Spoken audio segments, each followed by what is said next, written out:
On today's show, 100,000 Wikipedia articles just got a whole lot more visual thanks to a cool new website. Britain's first sci-fi film has been restored and re-released, and we're going to tell you how you can see it. And a very clever enthusiast has figured out how to use a DSLR camera to see exoplanets. Oh, cool. Yeah, that's pretty awesome. I want to see exoplanets. It's Tomorrow Daily.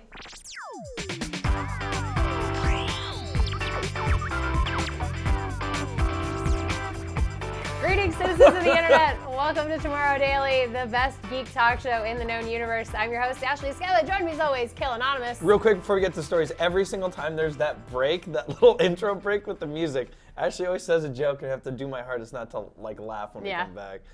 I wanted to say your face is an exoplanet, but I thought that would be kind of mean and weird. Yeah, dad jokes. All right, yeah, so let's but enough of that. Let's hit the headlines. Okay, so I came across this website and I thought it was really cool what they did with it. So there are 4.6 million English entries in Wikipedia. Mm-hmm. So there's over 4.6 million. Mm-hmm. And this French computer science student named Owen Cornick launched this website called Wikigalaxy. And what it is it's a visual representation, check out this video, of Wikipedia, or at least 100,000 Wikipedia articles. What? As if it were space. So that's what it looks like. That's the visualization of 100,000 Wikipedia articles that you can navigate through as if you're flying through space. Whoa. It is really, really cool. And so, it's kind of a three-dimensional. You can do like kind of these fly-throughs. And when you click on a particular star, that's a topic. So a star, I say, it's a topic. And so you click on it, and on the website, you get to see the Wikipedia article on the left, and then there's related articles on the right. And the really cool part that I like is that once you click on a few different things, you know how sometimes you fall into the black hole of Wikipedia? Yes. Just like you fall into the black hole of YouTube. Now it's literal. Yeah, and so now it's literal. You can actually fall into a black hole of Wikipedia online. And the really neat part is you can click on your history and it'll show it to you as if it was a constellation. Like it connects all the dots that you were checking out. I just really think that's amazing. Awesome. And so there's only 100,000 Wikipedia articles in there right now. Yeah. But he says it's in beta. But when it goes gold, so when it launches officially, it's going to have he wants to have every Wikipedia article in there. Is he looking for money? I don't know what the end game is here. Okay. I think it's just a really cool, he is a computer science student, and I think this is just a really great, cool project that he's launching. I don't know that he would be able to monetize it because Wikipedia also they don't make any money if donations run. They're poor. Two questions for you. Okay. First one, have you tried it? Yeah, I tried it this morning. And what are your results? I just randomly zoomed in and clicked on the first thing I saw, and it was gambling. And then on the right I saw it was, blackjack and poker, and there was all these different types of gambling, and then there was also loan sharking and just random things that are related. Oh, okay. And then when you click on those, it takes you to the nearest, they're clustered pretty close together. And then they also have kind of sections of the Wikigalaxy that are set up to where it's oh, here's this collection of things that all kind of go together. It's really neat. It's really fun to check out and play with if you have time. Second question. Okay. Does Tomorrow Daily have a Wikipedia page? I don't believe so, no. We don't have a Reddit either, in case anybody was feeling creative or festive this holiday season. We don't have Wikipedia pages. We have to invent something. That's true. Well, and also, listen, you guys, we're not weirdo self-promoters, and we know the rules of Reddit. This is going too far. Absolutely cannot start our own Reddit. Yeah, no, you can't. This is against the rules of Reddit. But yeah. if anybody else wanted to, because you loved the show so much, I would visit. Think about it. You could be the king of Tomorrow Daily, the Reddit page. The mayor, just like Foursquare. You check in so many times. You're the mayor of the Tomorrow Daily Reddit. Yeah, and that's where you can post your photography. Yeah, your photography, you can post links, article ideas. This has got to stop. I dig it. Anyway, it's got to stop. It's all hypothetical, of course. Let me tell you about Message from Mars, okay? I want to hear about this. This is the story that I have for you today. Okay. Message to Mars. It's a letter. It's a letter that I got. Yeah. No, I think it's a message from Mars. No, wrong address. Yeah, it's a message from Mars. It's message from Mars. Sorry, the lower third says message to Mars. Is the oldest British full-length sci-fi movie. Ooh. From 1913. Now, wow, look at that. The story here is that they've restored it and released it for free so you can watch this. They restored it from 2 shorter editions and one that was tinted. So it's pretty impressive that they were able to restore it. Wow. And the story is, it's kind of like A Christmas Carol. It's about a Martian exiled to Earth with the mission to change the heart of a selfish man. And this is according to the British Film He's the Institute. ghost of Martian past, I guess. Yeah. So the BFI National Archive and Dragon Digital worked together to restore the movie from the 2 shorter films and the longer one. Look at these I know. Martians. It's amazing. If anything, if you're a sci-fi fan, it's always great to see what they thought of sci-fi in the past. Yeah. Well, Because there's always social commentary. space travel. There's there's all kinds of transference. There's all kinds of really, for the time, very radical concepts of what Martians would be like. I just think that's really neat. Yeah, and do you remember the one, what was it, Mission to the Moon or whatever, where the spaceship That was landed when we in his faked eye? the moon landing. Oh yeah, I forgot that was a good one. That was a good Kubrick. one. I Kubrick like the directed. extended edition. Yeah. But anyway, so if you're Extended in the UK, you can go to the website and check that out for free. Give us a review if you do on somewhere. Yeah, because here's the thing, guys, we can't see it. Because we cannot see it over here. There's no. We're not allowed. We don't have the region. There's region restrictions, so we can't see it. Let us know how it is. It's I'm like sure. trying to watch Doctor Who on the internet via BBC. You can't. Yeah. Unless you're in the UK. But They're like, sorry, mate. I think that's Australian. I know. I think that's Australian. I know. Oh, you do? No, I'm not. Yeah. I think we were just discussing our love of British accents. Oh no, we're yeah. failing so hard about it. We said British children sound smarter than us already. Yeah. Right? Yeah. But yeah, I'm sure some motivated characters on the internet have probably already figured out a way around the region. I would love to see it. Yeah. But yeah, I'm It dying to looks see it. charming. So It if you does. see it, let us know. Yeah, it's like an hour long. And I apologize for my terrible, terrible impression. You know what? That's what you get here on Tomorrow Daily. Terrible impressions and don't write that down. sarcasm Don't remember that. and geek stuff. It's Okay, great. third story. Let me tell you about this guy. So in the spirit of DIY, as we were discussing yesterday, yeah. this guy also got really creative. His name is David Schneider, and he wrote up this really great how-to on creating an exoplanet detector that does not require a high-powered telescope or a research-grade detector, which is DIY, yeah. which is pretty great. And he actually he posted this whole video on IEEE Spectrum, which was great, and he's explaining how we detect exoplanets, which is we look at a star, and then a lot of times an exoplanet will cross directly in front of that star, and that's how we know it's there, because the light from the star gets dimmer, and that's how we sort of know that something has crossed around. And if it's cyclical, if it's in orbit, then we know it's probably an exoplanet. So kind of neat. So this guy took his Canon Rebel XS DSLR, which is not exactly a super high-powered Not DSLR. crazy- It's kind not of crazy older powerful. camera. He picked up a 300mm Nikon telephoto lens on eBay for about $100, a little less than $100, an adapter for the lens for $17, and then instead of buying an expensive star tracker, which is what he's showing right now, is what he ended up building, which is kind of this, it's kind of barn doors that sort of change shape, and he built this with some plywood and some other hardware like gears from an inkjet printer, a driver board, an Arduino, and a few other things. And so it keeps up with, that's without tracking, and then that's with, so you can see obviously, you have to be able to track the movement of our planet so that you can get clear pictures of the stars. So then what he did was he specifically, there is a star, the one that they're showing right now, which is star HD 189733. We already know there's an exoplanet that crosses in front of that star, and so he wanted to see if he could actually detect that exoplanet with this rig that he set up. So here's his calculations here, and you can see there's a dip in brightness. So on the side you can see relative magnitude. It does dip almost exactly what you would detect. I think it was 28. The difference is in brightness is almost exactly what the actual difference is officially from things like high-powered telescopes. So yeah, he built it himself. He was inspired. He saw somebody else do something similar and said, gosh, what if I took my DSLR and started looking for exoplanets? Pretty awesome. Yeah, that's pretty cool. Is But he a teacher or something? I'm not sure, but he's just like, I mean, from what I saw in the video, he's super enthusiastic about stargazing, and he really wanted to see it, just if he could do it, which I always like. I like this, like, I'm just gonna do this to see if I can. Yeah, I recommend you check out the video because he explains it really well what an exoplanet is. Yeah, he does. He really and he walks you through the entire build in Did you see him screwing around with the pumpkins? Yeah, that's the exoplanet. When this pumpkin goes around, no, he's great. Here it is. He's yeah, great. It's I awesome. want to know if he's a teacher. I should mention we forgot our hashtag of the day.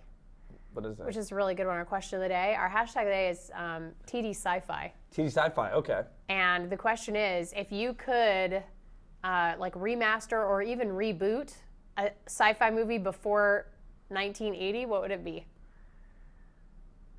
You're going to have to let me think of that one. You're going to have to think about it? Yeah. I would say I would want to see, I'm a sucker for 1950s B sci-fi movies. Yeah. So I'd have to say Attack of the 50-Foot Woman. Okay. I'd have to go with that. That's pretty good. Or That's Attack pretty of the Killer Tomatoes, or I think that would be great.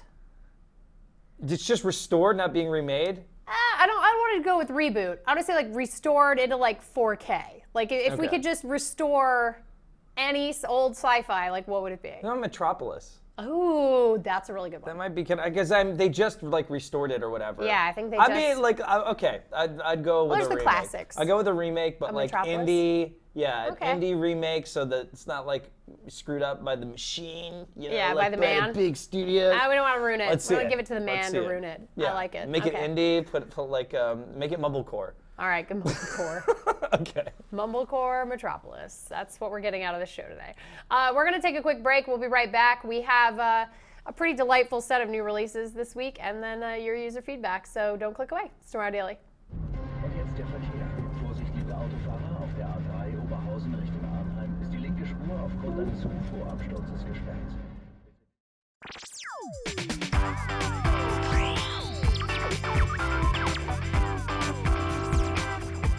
Welcome back. Welcome back to the show. We have returned. I feel really bad for that TIE fighter that crashed into the highway in Germany. Just what a tragedy. Probably had insurance. Yeah, that's true. get I too guess the down on it. Empire is probably pretty well insured. Yeah, but that guy's probably going to get force choked or something. But man, what a great dash cam video. It's just so real, so good. Anyway, every Tuesday, Kale and I like to talk about all the cool new stuff that you should be checking out. So let's. But not this Tuesday. No, this Tuesday. Okay, all Let's right. check out our new releases.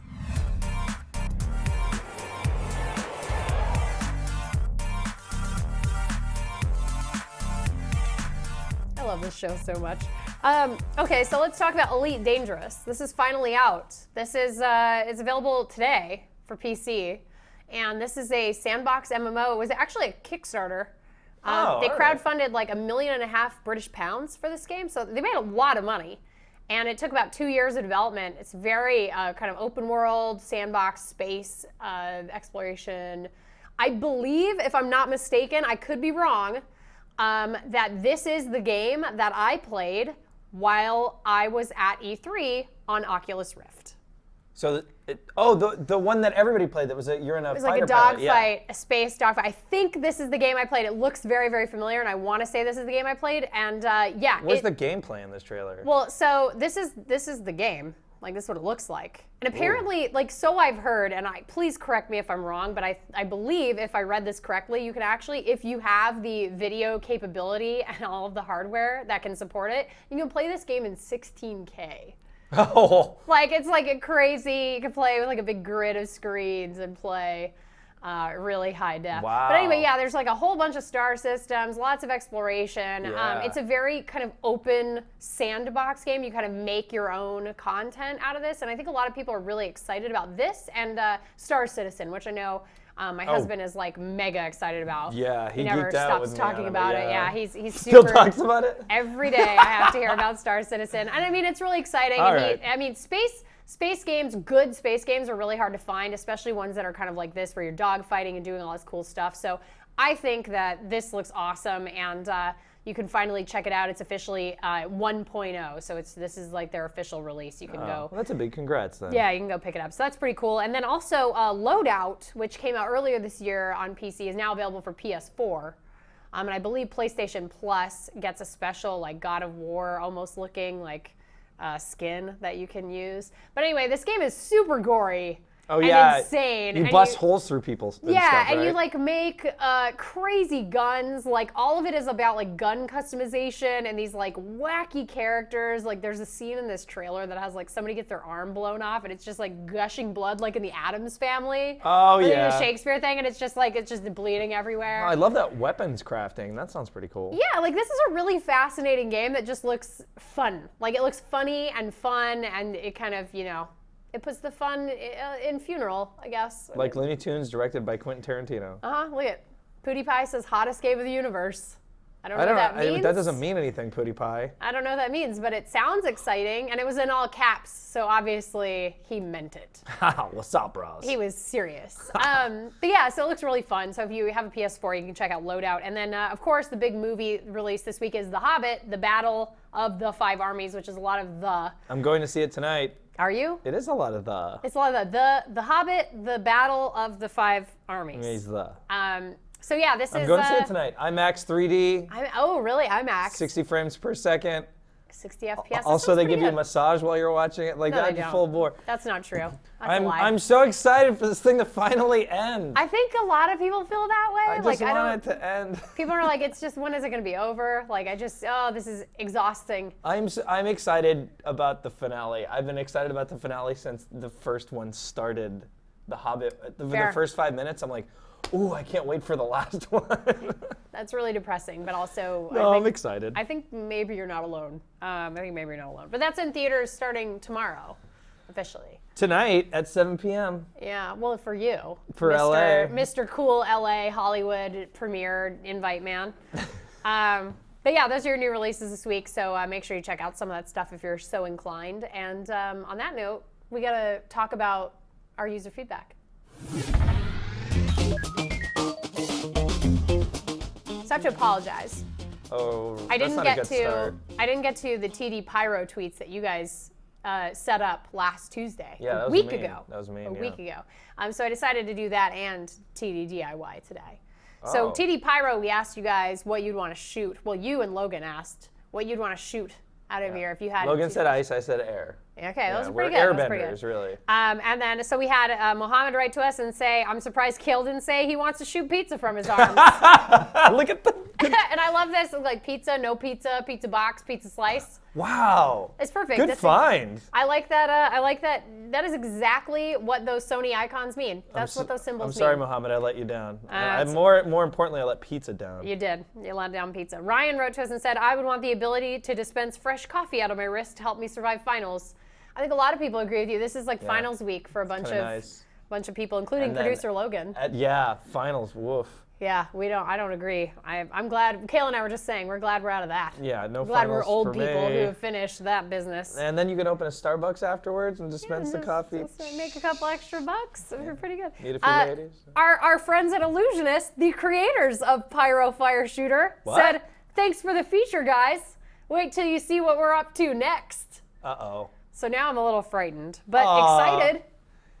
We talked nicely about it, right? We did, of course. Yeah, no, they were very excited. I mean, we always talk nicely about everything, but... No, they were really excited to be Okay, featured. yeah. Euclid wrote to us and said, I want slime, EMP or acid. Love the show, by the way. I think EMP is short for empanadas, I'm going to guess. Oh. But it might be electromagnetic pulse. Yeah. This guy's like setting up a Home Alone scenario. Yeah, There's, love that. you know, The people with the sticky bandits, they're dangerous people. Oh, man, I forgot The that wet name was bandits It was and the the sticky sticky- bandits. it was yeah. both. Because they had sticky hands. It was when the they wet put it on bandits in the money. first Home Alone, and then the Oh. second one in New York, it was the sticky bandits. Really? Yeah. Wow. Because remember he left the faucets on, and he's like, we're the wet bandits in the first one.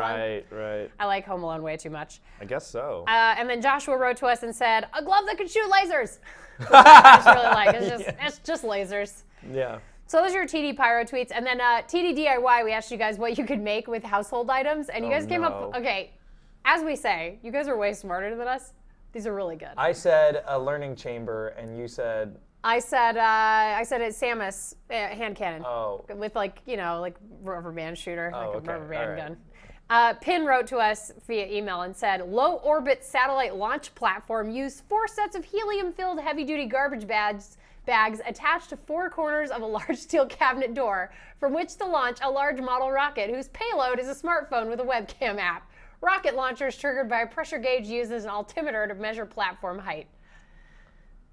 You guys are so much smarter than us. It's very upsetting. Maybe we should go take finals. Do you feel like we maybe should go back to school? Yeah, I think Penn should send us a mortarboard, like the thing you wear on your head, because he schooled us. Yeah, we literally just got schooled hard. Rick wrote to us and said, I would make my own Iron Throne from Game of Thrones with spoons, forks, and kitchen knives. Yeah, nice. Like that. It'd be the stainless steel throne instead of the Iron Throne. And then Andrew wrote us an email and said, hey, Tomorrow Daily Team, this is someone who actually made something. Oh, really? Hey, Tomorrow Daily Team, I've attached a few snapshots of my articulated arm iPad mount. I've been meaning to post this somewhere just because of how often I use it. It is both the ultimate tool of laziness, solves the sore arms of holding a tablet while in bed, and the greatest tool for productivity. Great for photography, wireless tethering, etc., while in the kitchen or working in a hospital or lab. There are lots of applications. All of the components I used to make it are available as separate products on Amazon, and it just locks together. He put that together. Wow. But he also made the learning chamber, too. That's all the learning chamber Now was. he says, P.S. Keep up the great content and presentation. This is the closest thing to a learning pod without going overboard. And I don't know if he means our show or that really cool iPad holder, but, like, I'm into it either way. Yeah. I dig it. By the way, that was also, amazing. much respect for your meticulously clean room. Like that was so, all the whites were white and there was nothing on the counter. So crisp. Yeah, you had to like fresh water. Are you in a hotel? Is that a hotel? He's like, listen, I need to go rent a hotel room for an evening just so I can It's take beautiful. some really nice Yeah, I pictures know. of this. Shout out to Voss Water. Yeah, nice. Making nice, it nice. really amazing. So you guys are kind of the best, and I just really loved that round of user feedback. Smarter than us as always. but Always. yeah. And now it's time for our last piece of user feedback, which is our phone talker for the day.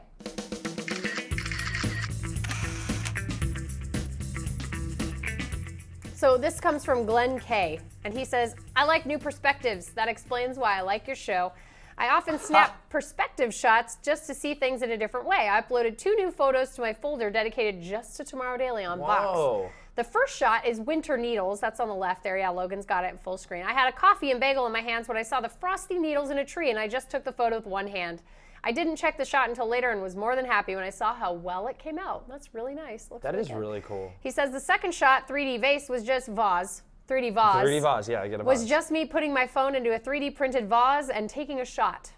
I love how the light catches the layers of the filament. I work at a university library and coordinate art and 3D printing as part of my job, and I try to show how 3D printing can be used for artistic purposes as well as the science and design we usually use it for. No manipulation of the photos, iPhone 6. Cheers. Must have loved yesterday's episode Yeah, with the dress. dresses. Yeah, I was really, I thought about that too. I was like, oh man, like the dress, that's Yeah, like Glenn was exactly all right about up your it. alley. Yeah. I mean, not that you're gonna wear it, Glenn, but I mean, maybe you buy it for a nice lady that you know, is what I'm saying. Hey, whatever Glenn wants to do is fine. Like, That's I true. I want to wear that dress. But anyway. I think we all do. Yeah, we all definitely I really do. think we all do. I like that Glenn, like, admittedly, is all about perspective shots. Yeah. That's pretty cool. No, that's really nice. cool. I dug that, and I like he sent us those pictures, and I thought they're really neat.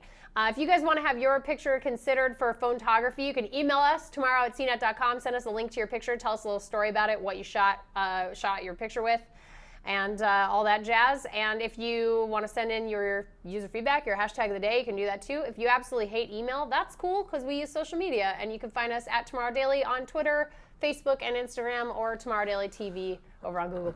And YouTube exists, so It and we does. upload this video there too. We and, do. And I go and I respond there. Somebody said respond to me, Kale, and I meant to do it, and I didn't do it. But you, So but you this did is read it. This is an audio response if you're listening. So They that's probably gave better? up for sure. But anyway, You got a so shout out on the show, even though Kale did not use your name or I didn't has use your any idea who you are. You exist, so that's cool. Anyway, sorry. And also on iTunes, don't forget to follow us there Yep. and Rate and review us. Rate and review. Because we like that, and it makes us feel good on the inside. But it also really helps like the show. It helps the visibility of the show. And the more people we get listening and watching the show, well, just really the happier everybody is, because the show is meant to make you happy. That's what it is. And if you want to find us on social media, and run around on the internet like miscreants, as we do. You can find us on Twitter at Ashley Sketha. And at Kale Anonymous. Yeah, it's pretty easy. But until then, we're going to be back tomorrow with a brand new slate of cool, awesome, weird, geek stuff, future tech, gaming, all the good stuff. Pizza. Pizza. But until then, be good humans. We'll see you guys next time. Bye.